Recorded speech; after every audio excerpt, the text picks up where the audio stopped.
Friends అందరు ఎలా ఉన్నారు? బాగున్నారు కదా? సో బోనాలు తీసి వెంటనే ఇంటికి వచ్చేసి ఫస్ట్ అయితే వంట చేస్తుంది ఫ్రెండ్స్. మా అక్క అయితే ఎలా అంటే మా అక్క వంట చేయడం, మా మమ్మీ బాసలు అవి ఇవి కడగడం అండ్ మేము అన్ని కట్ చేసి చేయడం, అందరికి ఒక్కొక్క పనితో చాలా బిజీగా ఉండే.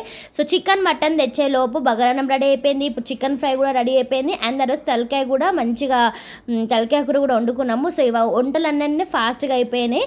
సో ఫస్ట్ అయితే మా అక్క అయితే చికెన్ వడ్డిస్తుంది అండ్ ఒక రోజు ముందే నేనైతే పూరీలు చేసి రెడీ చేశాను ఫ్రెండ్స్.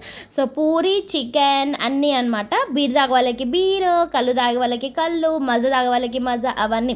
ఇదైతే తలకాయ కూర కూడా రెడీ అయిపోయింది అప్పటిలోపు. సో వీళ్ళందరికీ వడ్డించి మా అక్క అయితే తింటుంది అండ్ ఇప్పుడు నేను కూడా ప్రశాంతంగా బోనాలు మంచిగా అయిపోయినాయని హ్యాపీగా ఉండి మంచిగా పూరి చికెన్ అయితే తింటున్నాను ఫ్రెండ్స్. చాలా కష్టపడ్డాను అండ్ మంచిగా హ్యాపీగా జరిగిపోయినాయి బోనాలు. అండ్ మా వాళ్ళకి జాకెట్ పీస్ గాజులు ఇచ్చాను అండ్ మా అక్కకేమో చీర పెట్టాను. Bye friends.